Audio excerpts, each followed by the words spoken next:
اچھی اور بری تقدیر پر ایمان لانا ضروری ہے۔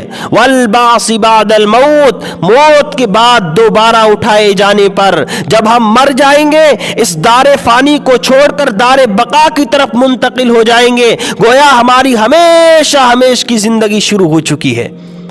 یہ ہماری ہمیشہ ہمیشہ کی زندگی ہے۔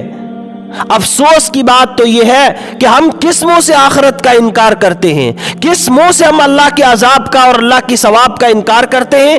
کیا مرنے کے بعد ہمیں اللہ کی عدالت میں پیش نہیں ہونا ہے؟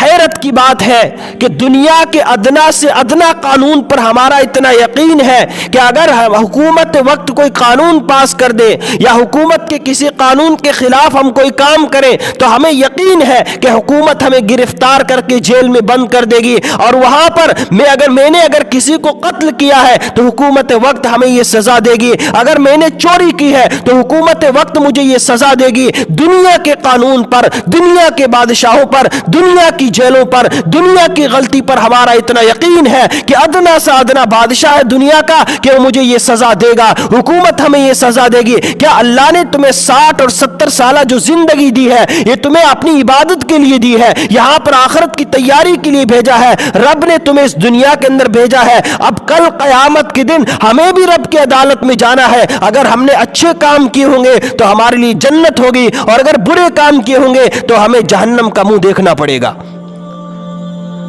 ہمیں دنیا کے قانون پر اتنا یقین ہے کہ ہمیں غلطی کرنے پر حکومت ہمیں جیل میں دے گی، فلاں جرم کی وجہ سے فلاں سزا ہمیں مل سکتی ہے۔ کیا ہم دنیا میں اگر گناہ کریں گے احکم الحاکمین بادشاہوں کا بادشاہ کیا ہمیں سزا نہیں دے گا؟ ضرور ہمیں سزا ملنی ہے، ہمیں اپنے کیے کا بھگتنا پڑے گا۔ کیسے ہم آخرت کا انکار کر دیتے ہیں؟ مشرکین مکہ نے کیا تھا؟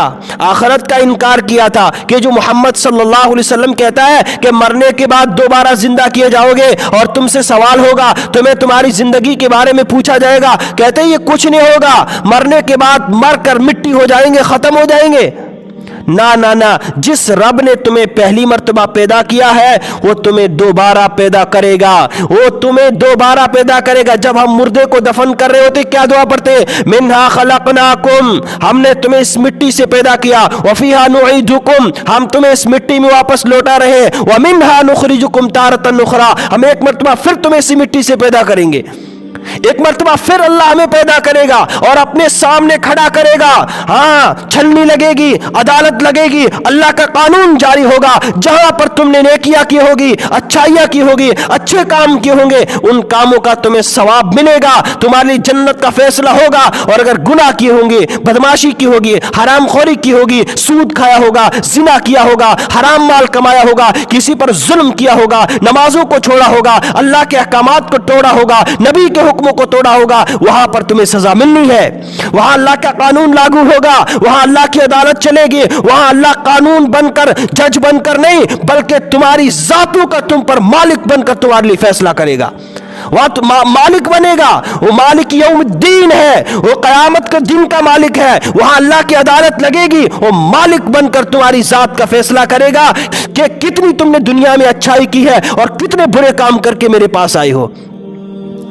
ہاں ہم کہتے مرنے کے بعد کچھ نہیں ہوگا، جب قبر کے حوالے کیے جائیں گے، جب ہمیں 2 فٹ زمین کے اندر ڈالا جائے گا، حدیث شریف کے اندر آتا ہے جب آپ مردے کو دفنا کر واپس نکلتے ہو، وہ مردہ آپ کے پاؤں کی آہٹ کو سنتا ہے، آپ کے قدموں کی آواز کو سنتا ہے، اور اسی وقت فرشتے آ کر اسے اٹھا کر پوچھتے ہیں من ربو کا، تیرا رب کون ہے، ما دینو کا، تیرا دین کیا ہے، من نبیو کا، تیرا نبی کون ہے۔ اس سے یہ سوال ہوتے ہیں، اس سے پوچھا جاتا ہے زندگی کس کے طریقے کے مطابق گزاری۔